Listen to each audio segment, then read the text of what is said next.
안녕하십니까? 안녕하세요.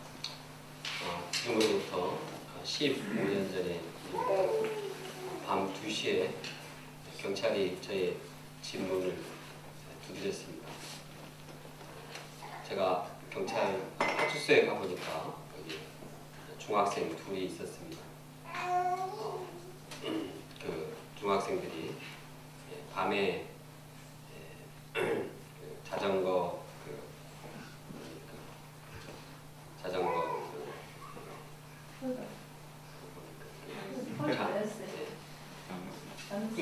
철근을 절단 공구로 끊고 가져가는 도중에 경찰에게 붙들려서 파출소에 온 것입니다. 경찰은 그 자전거가 제 소유인 것을 확인했습니다. 그리고 그 다음에는 이제 그 어머니에게 전화를 해서 빨리 파출소에 출두하라고 했습니다. 어머니가 도착해서 그 자기 자식을 보고 울부짖으면서 저주하면서 욕을 했습니다. 자기가 가지고 있던 핸드폰을 땅에다 냅다 쌓아 버렸습니다. 그 어머니의 마음이 얼마나 괴로웠을까, 얼마나 힘들었을까. 이 이야기는 오늘 말씀을 이해하기 위해서 든 예입니다.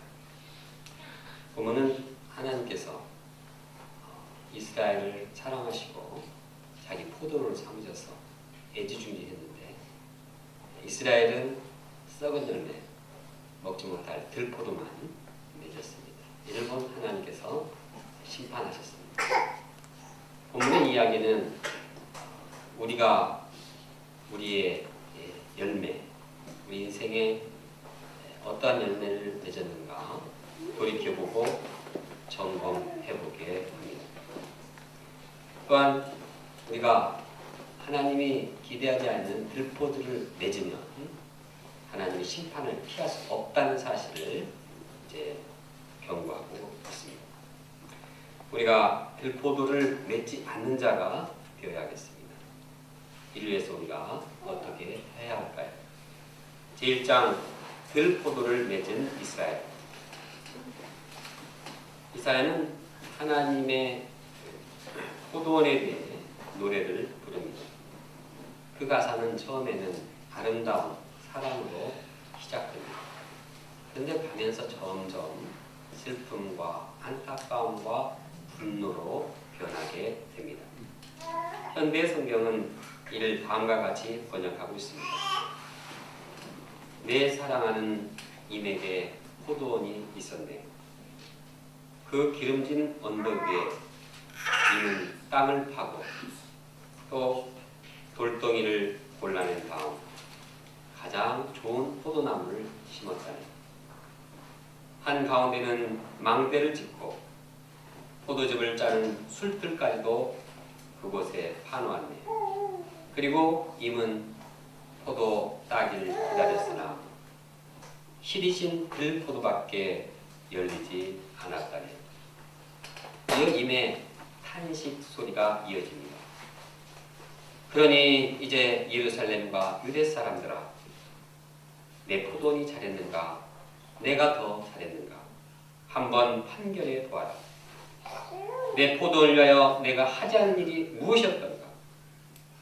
내가 기다린 것은 좋은 포도였는데 왜 시리신 들포도만 맺혀 있는가?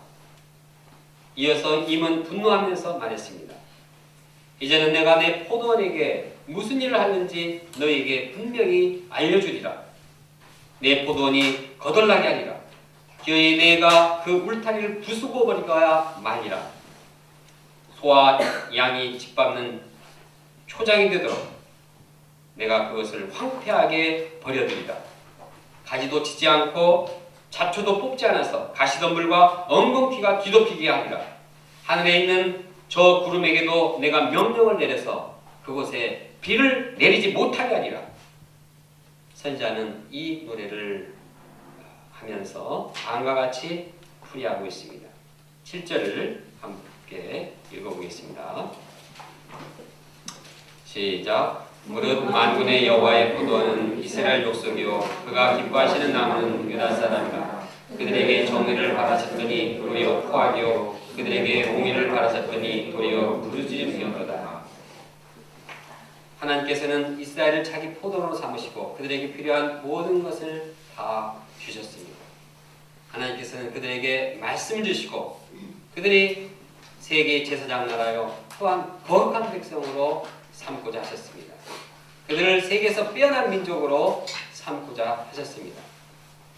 하나님께서는 그들을 가나안 땅, 젖과 꿀이 흐르는 땅으로 인도하셔서 그들을 풍족하게 먹이시고자 하셨습니다. 그리고 가나안 원주민들을 다 쫓아내시고 거기에 정착하도록 환경을 예비해 주셨습니다. 하나님께서는 그들에게 필요한 모든 것들을 예비하시고 그들이 좋은 열매 맺기를 기다리고 계셨습니다. 1년이 지나고 2년이 지나고 10년이 지나고 20년이 지나고 수백 년이 지나기까지 이제 하나님께서는 그들이 좋은 열매 맺기만을 기다렸습니다. 그러나 아무리 기다려도 극상품 포도 열매를 맺지 못했습니다. 하나님은 이스라엘이 정의의 나라, 공평의 나라가 되기를 간절히 원하셨습니다. 공법이 강물같이 또한 정의가 하수같이 흐르는 그런 나라가 되기를 원하셨습니다. 하나님을 경외하고 백성들이 서로 사랑하며 화목한 그런 나라가 되기를 간절히 원하셨습니다.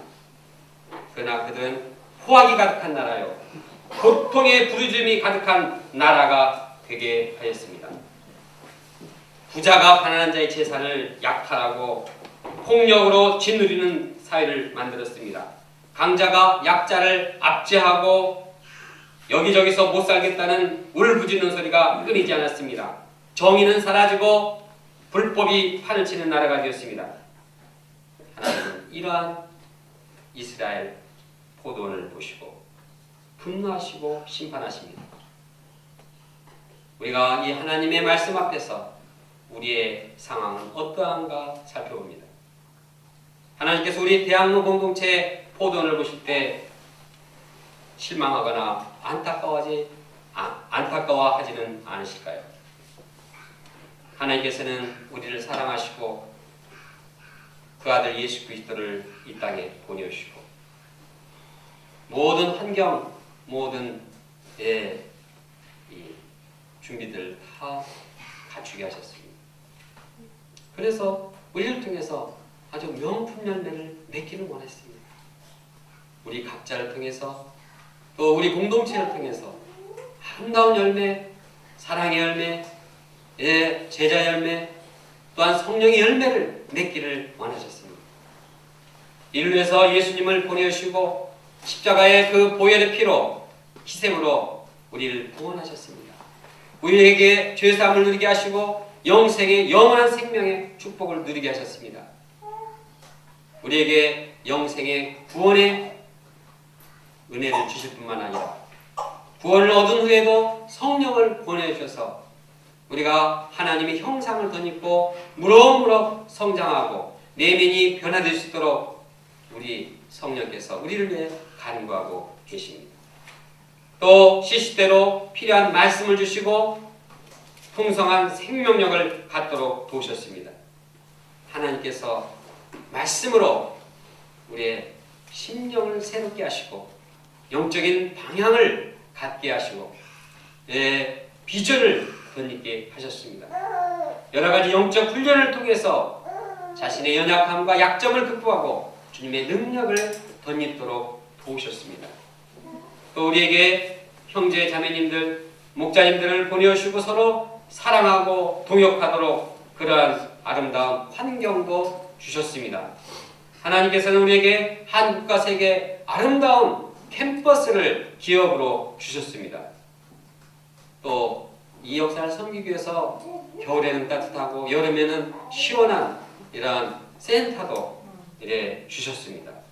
하나님께서 우리에게 필요하시다면 공부하도록 환경도 예비하시고 또 직장이 필요하면 직장도 다 주셨습니다.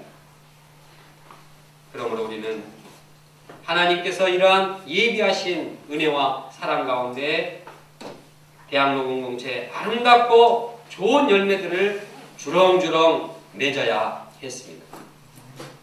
특히 하나님께서 우리 모임을 세우시고 은혜를 베푸신 것은 우리를 통해서 캠퍼스의 제자 양성의 열매를 맺도록 하기 위함입니다. 그러나 돌이켜볼 때 우리는 하나님께서 기대하는 열매를 맺지 못했습니다. 우리는 지난주 전국 학생 수양회 캠퍼스 양들을 데리고 가고 싶었지만 안타깝게도 한 사람의 재학생도 참석하지 못했습니다. 참으로 안타깝고 슬픈 일입니다. 더 나아가 개인적으로 제 자신이 하나님 앞에 내적인 열매를 맺지 못해서 안타까웠습니다. 저는 내면의 제자 양성에 대한 믿음의 확신이 부족했고 또 하나님께 간절히 기도하는 겸손한 마음이 부족했습니다. 캠퍼스에 나가서 새 신자들을 초청할 때 양들에 대한 목자의 심정이 부족했습니다. 대신에 이 나이에 내가 꼭 캠퍼스에 나가서 양들을 데려와야 되나 이렇게 푸념하곤 했습니다. 그러면서도 세상 잔재미나 나의 현실적인 유익을 누리는 데는 마음이 재빨리 움직였습니다. 본문 말씀 앞에 저는 영적인 위기감을 느끼고 있습니다.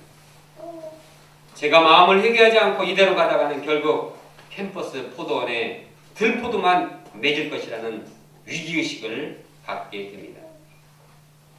그러므로 이 말씀을 우리에게 주시는 경고로 받아들여야 하겠습니다. 우리가 지금까지 캠퍼스 제자 양성에 대한 구태의연한 자세를 회개하고 말씀으로 기도로 재무장해야겠습니다.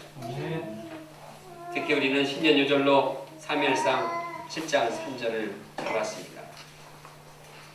이방신들 아스라스인 이 물질주의, 쾌락주의를 버리고 오직 하나님 한 분만을 섬기도록 하나님 한 분만을 신뢰하는 이러한 분명한 방향이 필요합니다. 우리의 심령이 이렇게 분명한 방향을 갖지 않을 때 우리는 들포도만 맺게 될 것입니다. 우리 자신도 들포도가 되어버려서 하나님의 심판을 피할 수 없게 될 것입니다. 그러므로 우리가 심령을 새롭게 하고 하나님의 그 원하시는 열매를 맺기 위해서 극상품 열매를 맺기 위해서 아름다운 성령의 열매, 사랑의 열매, 제자양성의 열매, 세계선교의 열매, 전도의 열매를 맺도록 우리의 심령을 새롭게 해야겠습니다. 제2장 들포도를 맺은 원인 8절 이후에는 화 있을진저 하는 말씀이 6번 반복됩니다. 그러면 과연 하나님께서 어떤 자들에게 재앙을 내리십니까? 첫째로 이기적이고 탐욕된 자들의 재앙을 내리십니다. 그들은 이웃사랑에는 관심이 없습니다. 주위에 있는 사람이 어떠한 고통을 당해도 자기 집과 전토를 누리고자 탐욕에 눈이 어둡습니다. 그들은 영적인 소원을 잃어버리고 물질과 소유에 대한 집착과 탐욕에 혈안이 되어 있습니다. 할 수 있는 대로 많은 집, 많은 전토, 많은 물질을 얻고자 하는 것이 그들의 꿈입니다. 하나님은 그들에게 재앙을 내리시고 그들의 가옥을 황폐케 하시고 그들의 토지에 수확이 나오지 않게 재앙을 내리십니다. 둘째로 그들의 쾌락을 즐기는 자들에 대해서 하나님은 재앙을 내리십니다. 그들은 아침부터 독한 술을 찾고 밤이 깊도록 포도주에 취합니다. 그들은 주님의 일에 관심이 없고 연애와 파티를 즐기는 데 마음을 뺏깁니다. 쾌락을 추구하다가 방탕과 무절제와 정욕과 음란에 젖어듭니다. 결국 하나님께서는 이러한 자들에게 재앙을 내리셔서 귀족들로 인하여서 굶주려 죽게 하고 백성들은 목이 말라 죽어가게 합니다. 지옥이 입을 열어서 방탕한 자들을 다 삼켜버립니다.